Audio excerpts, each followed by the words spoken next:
Hi guys, कैसे हैं आप सभी लोग। उम्मीद करती हूँ सुरक्षित हैं, खुश हैं और बेंचर्स आईक्यू के साथ में स्टडीज़ को एंजॉय कर रहे हैं। Benchers IQ concept made simple.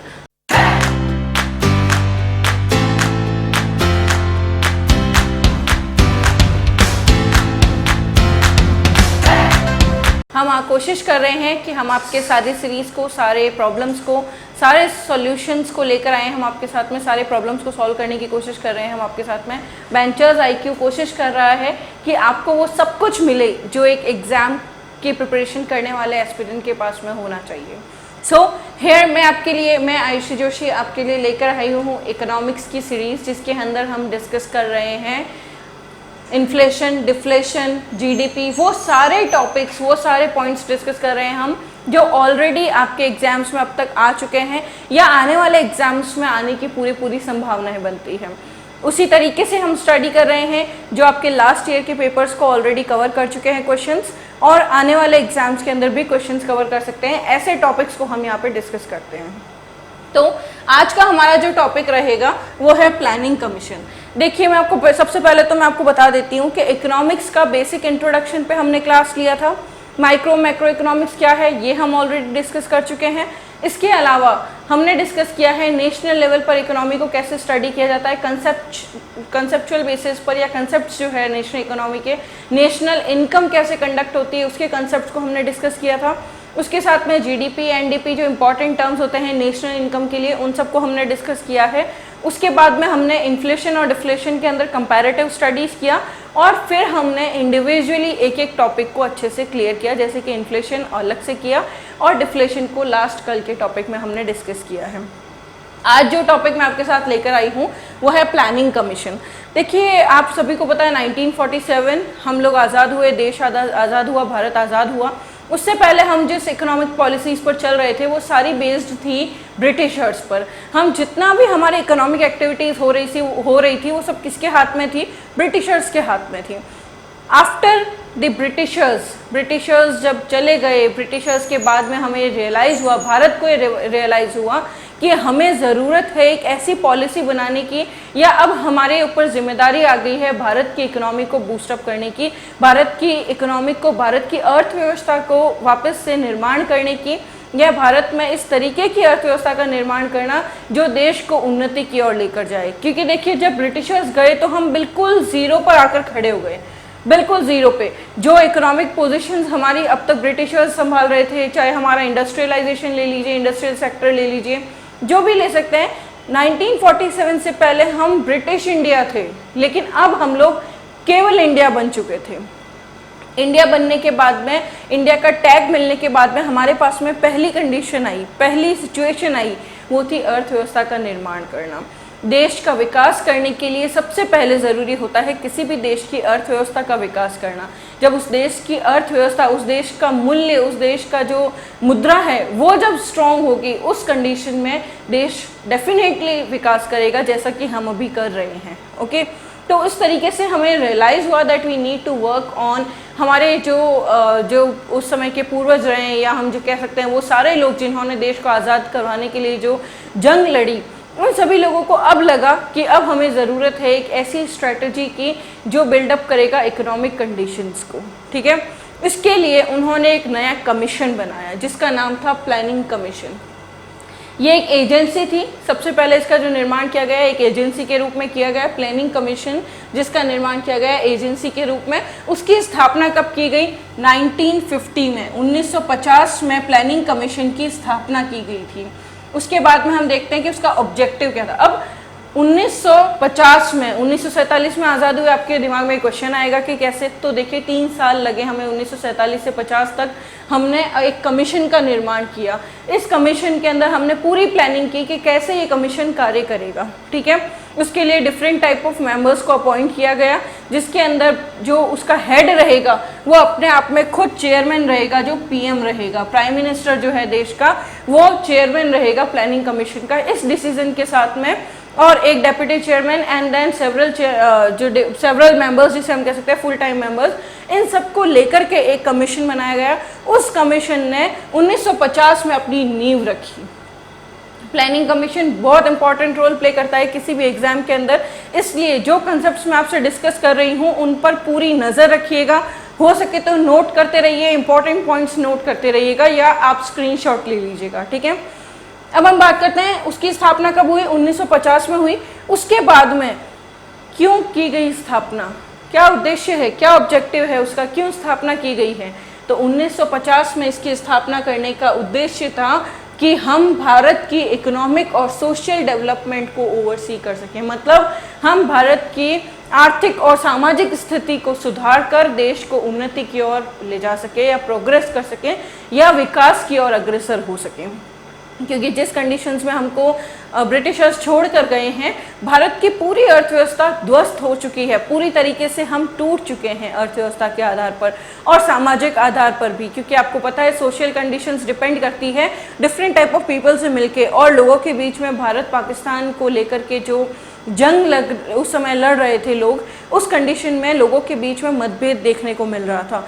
तो सोशल कंडीशन भी बिल्कुल जीरो पे थी और इकोनॉमिक कंडीशन तो थी ही जीरो पे। उस कंडीशन में जब हम पूरी तरीके से जीरो लेवल पर आकर खड़े हो गए हैं, तो हमारा एक ऑब्जेक्टिव था कि हम देश को कैसे विकसित करें, देश का सामाजिक और आर्थिक विकास कैसे संभव हो सकता है। तो उसके लिए प्लानिंग कमीशन की क्या की गई, स्थापना की गई 1950 में। ओके, अब आते हैं चीफ फॉर्मेशन। इसकी स्थापना तो कर दी गई, पर कैसे कार्य करेगा ये भी तो निर्धारित किया जाना चाहिए कि कार्य कैसे करेगा। तो उसके लिए एक 5 ईयर प्लान्स की स्थापना की गई, एक प्लान बनाया गया कि हम 5 ईयर प्लान की अवधारणा पर चलेंगे, मतलब एक ऐसी सिचुएशन क्रिएट कर देंगे जिसके अंदर हम 5 साल के लिए कोई एक मोटो, एक टारगेट बनाएंगे। 5 साल अगले हमें अर्थव्यवस्था को डेवलप करने के लिए पूरी तरीके से एग्रीकल्चर को देने पड़ेंगे, ऐसा विकास करना, ऐसा सोचना, ऐसा सब कुछ प्लान करना जो 5 साल तक पूरी तरीके से उसी क्षेत्र में कार्य करे और देश को उस पर्टिकुलर फील्ड के अंदर ऊपर तक लेकर आए। ये प्लानिंग इस समय प्लानिंग कमीशन द्वारा की गई। ओके, तो क्या किया गया, एक फॉर्मेशन जो है, चीफ फॉर्मेशन जो था प्लानिंग कमीशन का, वो था 5 ईयर प्लान्स। ठीक है, ये घोषणा कर दी गई कि प्लानिंग कमीशन कैसे कार्य करेगा, 5 ईयर प्लान्स पर काम करेगा। मतलब 5 साल के लिए हम एक प्लान लेंगे, एक सेक्टर उठाएंगे, उस सेक्टर के ऊपर 5 साल झोंक देंगे हम अपने, और पूरी तरीके से कोशिश करेंगे कि उस सेक्टर को ऊपर लेवल तक, हाई लेवल तक लेकर आया जा सके, कि देश में उस सेक्टर की बात करते ही ये समझ में आ जाए, यार ये इस देश की तो बात ही ना करो, क्योंकि इस फील्ड में तो ये देश बहुत आगे तक है। ठीक है, ये विचारधारा के साथ में 5 ईयर प्लान्स को स्टैब्लिश किया गया। अब महत्वपूर्ण उद्देश्य क्या थे, प्लानिंग कमीशन की क्या उद्देश्य थे वो हमने देख लिया। देश की आर्थिक और सामाजिक व्यवस्था को स्ट्रॉन्ग करना या इनका डेवलपमेंट करना, लेकिन 5 ईयर प्लान्स का क्या मोटिव था, 5 ईयर्स प्लान्स को क्यों जो है 5 ईयर प्लानिंग क्यों बनाया गया, क्यों ऐसा स्टैब्लिश किया गया एक क्राइटेरिया कि हम 5 साल तक के लिए किसी एक क्षेत्र में कार्य करेंगे। वो ऐसा इसलिए किया गया जिससे कि सबसे पहले तो स्टैंडर्ड ऑफ लिविंग में बदलाव आएगा। देखिए, किसी भी देश का विकास 2 चीज़ों से आइडेंटिफाई किया जाता है। इकोनॉमिकली अगर मैं बात करूं, किसी भी देश का विकास 2 चीज़ों पर निर्भर होता है। एक तो होता है उस देश का लोगों का स्टैंडर्ड ऑफ लिविंग, उस देश में लोग कैसे रहते हैं, उनका स्टैंडर्ड कैसा है, उनका रहने का तरीका कैसा है, ये सारी चीज़ें जो डिफाइन करता है वो है स्टैंडर्ड ऑफ लिविंग। और दूसरा होता है इकोनॉमिक ग्रोथ, इकोनॉमिकली कितना ग्रोथ कर रहा है वो देश। ये 2 चीज़ें डिफाइन करती है कि वो पर्टिकुलर कंट्री जो है, वो पर्टिकुलर देश जो है, उस देश की अर्थव्यवस्था कैसे कार्य कर रही है, स्टैंडर्ड ऑफ लिविंग क्या है, उसके आधार पर उस देश का आकलन किया जाता है। जैसे कि हम यूएस की बात करें, यूएस में स्टैंडर्ड ऑफ लिविंग बहुत हाई है, उसी के साथ में इकोनॉमिक ग्रोथ बहुत ही स्ट्रॉन्ग कंट्री है, इकोनॉमिकली बहुत स्ट्रॉन्ग कंट्री है, इसलिए यूएस का वर्चस्व पूरे विश्व में है। समझ में आ रहा है आपको? तो यही चीज़ जो है कहीं ना कहीं हम लैक कर रहे थे, कहीं ना कहीं, मतलब हम तो आज़ादी के बाद तो हम बहुत बड़े स्तर पे इसके अंदर पिछड़े हुए थे, है ना, पिछड़ा कंट्री के रूप में, पिछड़ा एक जो है राष्ट्र के रूप में भारत पहचाना जाने लगा। तब हमने प्लानिंग कमीशन का स्थापना की या प्लानिंग कमीशन का विकास किया एजेंसी के रूप में। उसी के साथ में हमने एक अवधारणा बनाई पंचवर्षीय योजनाओं पर आधारित, 5 ईयर प्लान, मतलब पंचवर्षीय योजना। इसका विकास क्यों किया गया, स्टैंडर्ड ऑफ लिविंग को इंक्रीज करने के लिए, स्टैंडर्ड ऑफ लिविंग को बढ़ाने के लिए, उसी के साथ में लोगों को एम्प्लॉयमेंट, रोजगार प्रदान करने के लिए और प्रोडक्शन को बूस्ट अप करने के लिए। जितना हो सकता है प्रोडक्शन बढ़ाओ, देश में प्रोडक्शन को जितना हो सकता है उतना बढ़ाएंगे तो डेफिनेटली आने वाले टाइम में प्रोडक्शन और सप्लाई डिमांड इतना इस लेवल पे बढ़ जाएगा, प्रोडक्शन बढ़ते ही हम अपनी ज़रूरतों तो पूरी कर ही पाएंगे, लेकिन उसके साथ ही इंपोर्ट कम होने के साथ ही एक्सपोर्ट बढ़ेगा। एक्सपोर्ट बढ़ेगा तो देश की एफडीआई जनरेट होगी, और एफडीआई अगर जनरेट होती है या हम देश के साथ में फॉरेन एक्सचेंज फॉरेक्स जनरेट हो जाता है, बहुत अच्छा जनरेट हो जाता है, तो देश की आर्थिक स्थिति अपने आप में बहुत मजबूत कहलाती है। उसी को बूस्ट अप करने के लिए प्रोडक्शन को बूस्ट करना होगा। ये अवधारणा या ये इन विचारधाराओं के साथ में 5 ईयर प्लान की स्थापना की गई। किसके द्वारा? प्लानिंग कमीशन द्वारा। क्लियर है? यहां तक आपको समझ में आ गया होगा। अब 5 ईयर प्लान कब लॉन्च किए गए? 1551 में। ये ध्यान रखिएगा, पंचवर्षीय योजनाओं की शुरुआत कब हुई? 1951 में। 1950 में प्लानिंग कमीशन की स्थापना हुई। साल भर तक इन्होंने इसके बारे में विचार किया, एक पर्टिकुलर टाइम तक इन्होंने इस बारे में विचार किया, अवधारणाएं बनाई, प्लानिंग्स बनाई और उसके बाद में 5 ईयर प्लान को लॉन्च किया। कब किया? 1951 में। अब मैं आपको बता देती हूँ कि प्लानिंग कमीशन जो है उसके चेयरमैन कौन हैं। इसके चेयरमैन रह चुके हैं प्राइम मिनिस्टर। कौन थे पे बात करूंगी। अब हम आगे बात करेंगे कि प्लानिंग कमीशन के आज के डेट में क्या अस्तित्व है। ठीक है, चेयरमैन कौन रह चुके हैं? Prime minister. उसके अलावा डेप्यूटी चेयरमैन होते हैं एंड अदर देन दिस कुछ फुल टाइम मेंबर्स भी अपॉइंट किए जाते हैं, सेवरल फुल टाइम मेंबर्स। ये मिलकर के एक पूरा कैबिनेट बनाते हैं प्लानिंग कमीशन का। ओके, अब हम बात करेंगे डिवीजन। कौन कौन से डिवीजन प्लानिंग कमीशन में इंक्लूड किए गए 5 ईयर प्लान्स जनरेट करने के लिए या मैनेज करने के लिए या पंचवर्षीय योजनाओं के निर्धारण के लिए किन किन क्षेत्रों को, किन किन सेक्टर्स को इंक्लूड किया गया, ये चीजें हम डिस्कस करेंगे। तो जो डिविजन्स इंक्लूड किए गए प्लानिंग कमीशन में, वो सबसे पहला डिवीजन था education, health, infrastructure, science, financial resources, industry, social welfare, rural development and water resources. तो ये सारे सेक्टर्स इंक्लूड किए गए किसके अंदर? इस डिवीजन के अंदर। मतलब प्लानिंग कमीशन ने जिस जिस चीज़ों को या जिन जिन सेक्टर्स को टारगेट किया वो ये सारे सेक्टर्स रहे।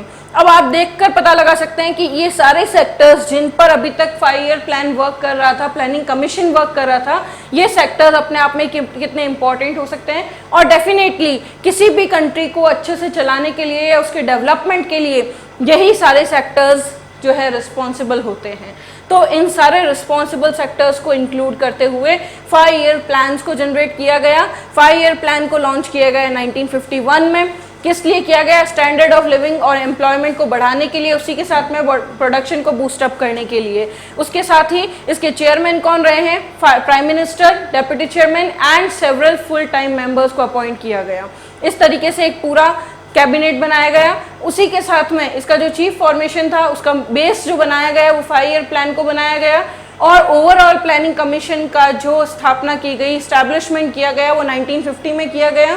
और उसी के साथ में इसका जो ऑब्जेक्टिव रहा है वो इकोनॉमिक और सोशल डेवलपमेंट रहा है देश का। तो ये हमने देखा है अब तक किस तरह से प्लानिंग कमीशन को स्टैब्लिश किया गया, 5 ईयर प्लान्स को क्यों स्टैब्लिश किया गया, कब किया गया और इसके मोटिव्स क्या थे और इसके मेंबर्स कौन कौन रहे हैं। उसी के साथ में कौन कौन से सेक्टर्स को इसमें इंक्लूड किया गया है। उम्मीद करती हूँ ये चीज़ें आपको क्लियर हो गई है। अब हम स्टार्ट करेंगे 5 ईयर प्लान्स को, टू द पॉइंट बात करेंगे। जो जो प्लान्स हम ले रहे हैं उस प्लान को उठाएंगे, उसके बारे में जो बेसिक स्ट्रक्चर है, बेसिक चीज़ें जो याद रखने योग्य है, उन्हें यहाँ डिस्कस करेंगे। उसी के साथ में आगे बढ़ते हुए सारे 5 ईयर प्लान को कवर करेंगे। आपको ये भी पता होना चाहिए पंचवर्षीय योजनाओं का स्थान अब ले लिया गया है त्रिवर्षीय योजनाओं द्वारा, जो कि किसके द्वारा चेयर की जा रही है? नीति आयोग द्वारा। तो ये सारी चीज़ें भी हम आगे पढ़ेंगे। इससे पहले हम पढ़ते हैं 5 ईयर प्लान्स किस तरीके से, फर्स्ट 5 ईयर प्लान्स फर्स्ट और सेकंड कैसे जनरेट हुए। आज हम इन चीज़ों को डिस्कस करेंगे। तो अब तक हम लोग प्लानिंग कमीशन को डिस्कस कर चुके हैं। 5 ईयर प्लान्स क्यों बनाए गए, प्लानिंग कमीशन क्यों बनाया गया, स्ट्रेटजी क्या थी और कौन कौन से सेक्टर्स को कवर करते हैं, ये सारी चीज़ें हम ऑलरेडी देख चुके हैं। अब हम बात कर रहे हैं 5 ईयर प्लान्स को स्टार्ट कर रहे हैं। कैसे कैसे 1 by 1 5 ईयर प्लान्स आए, किस तरीके से उन्होंने टारगेट को अचीव किया, कौन कौन से मॉडल पर बेस्ड थे, और इसके अलावा कौन कौन से 5 ईयर प्लान्स जो थे वो फेल हो गए, और किन मॉडल्स के बेसिस पर 5 ईयर प्लान जो है वो इम्पॉर्टेंट हो जाता है आपके एग्जाम पॉइंट ऑफ व्यू से, ये हम यहाँ पे डिस्कस करेंगे। देखिए सबसे पहले तो मैं आपको बता देती हूँ 5 ईयर प्लान्स को हम टू द पॉइंट पढ़ेंगे। इंडिविजुअल 5 ईयर प्लान्स को ले रहे हैं हम लोग, फर्स्ट, सेकंड, थर्ड, फोर्थ, सभी को इंडिविजुअली लेंगे और सभी के वो सारे पॉइंट्स डिस्कस करेंगे जो आपके एग्जाम्स में आने वाले हैं या आपके एग्जाम्स में अब तक आ चुके हैं या आने की संभावना बन जाती है। ठीक है, आइए बात करते हैं फर्स्ट 5 ईयर प्लान के बारे में। तो फर्स्ट 5 ईयर प्लान का जो ड्यूरेशन था, शुरुआत मैंने आपको बताया 1950 के अंदर 5 ईयर प्लान को लॉन्च किया गया। 1951 के अंदर 5 ईयर प्लान जो है उनको स्टार्ट कर दिया गया। 1950 में प्लानिंग कमीशन को लॉन्च किया गया। 1951 के अंदर 5 ईयर प्लान को लॉन्च किया गया। तो लॉन्चिंग के साथ ही पहली पंचवर्षीय योजना की शुरुआत कर दी गई। 1951 से 1956 तक पहली पंचवर्षीय योजना चली। 5 वर्षों का जो टारगेट लिया गया 1951 से 1956 तक चला ये। इसके अंदर किस थ्योरी को या किस मॉडल को यूज़ लिया गया?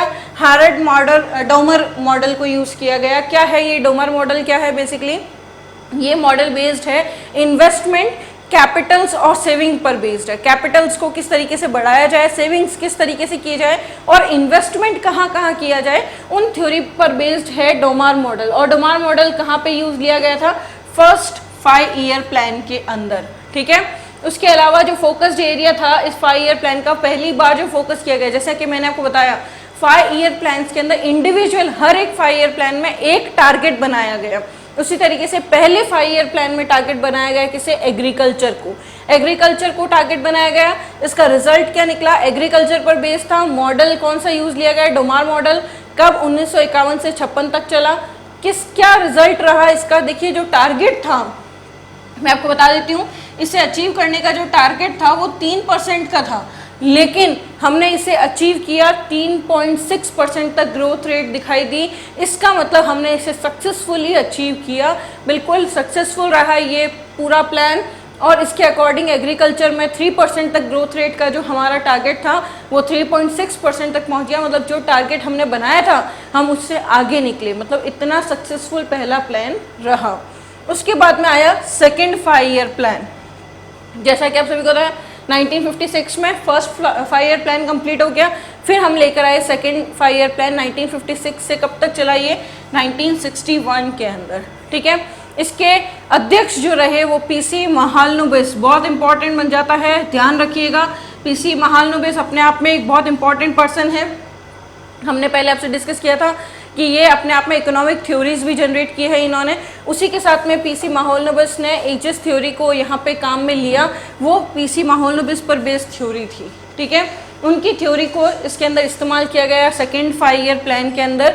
इसका जो फोकस एरिया था वो था industrial development. Second 5 year plan के अंदर जो फोकस एरिया रहा है वो हो रहा है इंडस्ट्रियल डेवलपमेंट। पहले के अंदर एग्रीकल्चर पे वर्क कर चुके हैं और बिल्कुल सक्सेसफुल रहा है ये सब कुछ। उसी को देखते हुए अब हमारा टारगेट बन चुका था इंडस्ट्रियल डेवलपमेंट। हमने इंडस्ट्रियल डेवलपमेंट को फोकस करते हुए पीसी महालनोबिस को अध्यक्ष नियुक्त करते हुए उनकी थ्योरी पर 1956 से 1961 के अंदर हमने सेकेंड 5 ईयर प्लान लॉन्च कर दिया। ठीक है, ये भी क्या रहा? सक्सेसफुल रहा। क्या ग्रोथ रेट देखने को मिली यहाँ पे? 4.1%। 4.1% ग्रोथ रेट हमें सेकेंड 5 ईयर प्लान में देखने को मिली। मतलब हम दिन ब दिन क्या हो रहे हैं? बढ़ते चले जा रहे हैं, कंटिन्यू हम लोग बढ़ रहे हैं। देखिए पहले थी 3.6%, फिर बन गई 4.1%। इस तरीके से हम कंटिन्यू, इसमें भी हमारा टारगेट 4% का था लेकिन हमने 4.1 अचीव किया। डेफिनेटली जितना टारगेट था उससे जितना ज़्यादा हमने पहले ग्रोथ किया था उतना नहीं किया, लेकिन टारगेट को अचीव ज़रूर किया। तो ये भी अपने आप में सक्सेसफुल रही। सेकेंड 5 ईयर प्लान भी क्या रहा? अपने आप में एक सक्सेसफुल योजना साबित हुई। ठीक है, उसके बाद में हम बात करेंगे थर्ड 5 ईयर प्लान की। थर्ड 5 ईयर प्लान कब आया? 1961 से 66 तक चला। 1961 से 66 तक चलने वाला थर्ड 5 ईयर प्लान जो है गडगिल योजना के रूप में भी जाना जाता है। गडगिल योजना, गडगिल सर जो थे वो इसके अंदर अध्यक्ष थे, उनकी कमेटी थी और इसी बेसिस पर इस प्लान को गडगिल योजना के रूप में भी जाना जाता है। बहुत अच्छा डेवलपमेंट का वे था ये, बहुत अच्छा प्लान था, बहुत बहुत वेल मैनर्ड वे के अंदर हमने इसे प्लान किया था, हमारे इकोनॉमिस्ट ने बहुत वेल मैनर्ड वे में इसे प्लान किया था।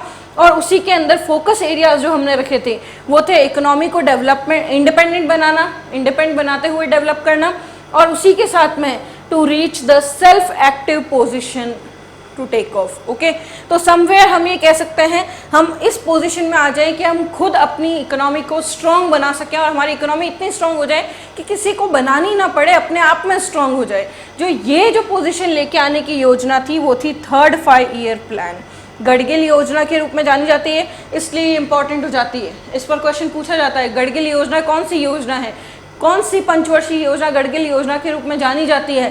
तो आपको ये याद रखना होगा कि थर्ड जो है 5 ईयर प्लान या तीसरी पंचवर्षीय योजना जो है वो गडगिल योजना के रूप में जानी जाती है। 1961 से 66 तक चली है।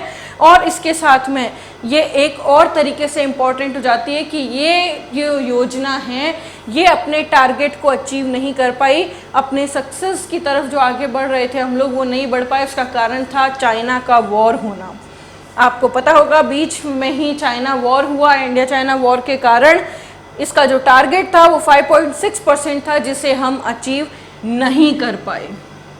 ओके, तो ये अपने आप में एक तरीके की हम कह सकते हैं फेल होने वाली पोजीशन क्रिएट हो गई, हम फेल हो गए इस योजना में, इवन टारगेट तक पहुंच ही नहीं पाए, उससे पहले चाइना वॉर हो गया, तो ये योजना बीच में ही अटक गई।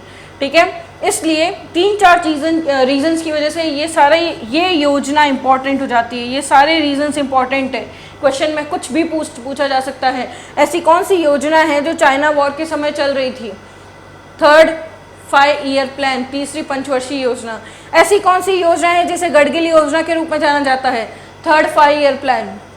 इसके अलावा ऐसी कौन सी योजना है जिसे इकोनॉमी को इंडिपेंडेंट बनाने पर वर्क किया गया था या सेल्फ एक्टिव पोजीशन में लाने की कोशिश की गई थी? तो वो था थर्ड 5 ईयर प्लान। या ऐसी कौन सी योजना है जो बीच में ही रोक दी गई? वो थी थर्ड 5 ईयर प्लान। अब आपको समझ में आ गया होगा कि तीसरी योजना और दूसरी योजना और फर्स्ट योजना, फर्स्ट सेकंड थर्ड, तीसरी पहली और दूसरी, तीनों योजना अपने आप में एग्जाम के लिए इम्पॉर्टेंट हो जाती है। ये तीनों योजनाएं आपके एग्जाम में आने की पूरी संभावना बनती है, जिसमें से सबसे ज़्यादा इंपॉर्टेंट बन जाती है थर्ड योजना। इसको आप टिक मार्क लगा दीजिएगा, इंपॉर्टेंट मार्क कर दीजिएगा, स्क्रीनशॉट ले लीजिएगा इस सारे का, जिससे कि आपको आगे आने वाले टाइम पे रिवीजन में प्रॉब्लम ना हो। हमने इसी तरीके से मैंने कोशिश की है कि मैं आपके पॉइंट्स को लूँ, टॉपिक्स को लूँ, कि आपके सारे कंसेप्ट एक ही स्लाइड में कवर हो जाए। ठीक है, जो इम्पॉर्टेंट टॉपिक्स हैं वही हमने लिए हैं। फर्स्ट योजना क्यों इंपॉर्टेंट है? क्योंकि ये अपने टारगेट से ज़्यादा अचीव कर गई। 3% तक टारगेट था, हमने 3.6% अचीव किया, इसलिए फर्स्ट योजना इंपॉर्टेंट हो जाती है। सेकंड योजना क्यों इंपॉर्टेंट हो जाती है? पीसी माहौलनोबिस जो अपने आप में एक बहुत इंपॉर्टेंट पर्सन है, उनसे रिलेटेड थ्योरी यहाँ इस्तेमाल की गई थी, वो इस समय यहाँ पे एक्टिव थे, इसलिए सेकंड जो 5 ईयर प्लान है वो इंपॉर्टेंट हो जाता है। ठीक है, उसी के साथ में थर्ड, अच्छा फर्स्ट और सेकंड दोनों अपने टारगेट को अचीव कर गया। थर्ड क्यों इंपॉर्टेंट हो जाती है? बहुत सारे रीज़न हैं, जैसे गडगिल योजना भी कहा जाता है। ये ऐसी योजना थी जो इकोनॉमी को इंडिपेंडेंट बनाने पर वर्क कर रही थी या अपने आप को सेल्फ एक्टिव पोजीशन पे लाने की कोशिश की जा रही थी इस योजना के तहत, और बीच में ये योजना रोक दी गई। इस योजना का इम्प्लीमेंटेशन पूरी तरीके से नहीं हो पाया। जो टारगेट हमने बनाया था 5.6% का, वो हम अचीव नहीं कर पाए। उसका कारण था चाइना वॉर, जिसके कारण ये योजना बीच में ही रोक दी गई। इस योजना को स्टॉप कर दिया गया, या हम कह सकते हैं हम इस योजना को अचीव नहीं कर पाए। उम्मीद करती हूँ आपको सारी चीज़ें समझ में आ गई है। आज हमने लिया है प्लानिंग कमीशन, 5 ईयर प्लान कब लॉन्च हुआ, कैसे काम करता है, कौन कौन इसके मेंबर्स होते हैं, चेयरमैन कौन रहा है आज तक, और अब इसका जो पोजीशन है कौन ले चुका है, नीति आयोग। ओके, ये भी मैं आपसे डिस्कस कर चुकी हूँ। हालांकि आने वाले टाइम में हम नीति आयोग को भी डिस्कस करेंगे यहाँ पे। इसके अलावा हमने 5 ईयर प्लान को शुरू किया है, जिसमें हमने, देखिए हर एक 5 ईयर प्लान इंपॉर्टेंट हो जाता है। आप एग्जाम पेपर्स को उठा के देखेंगे, लास्ट ईयर के जितने भी पेपर हैं 5 ईयर प्लान के बारे में एक ना एक क्वेश्चन आया ही आया है।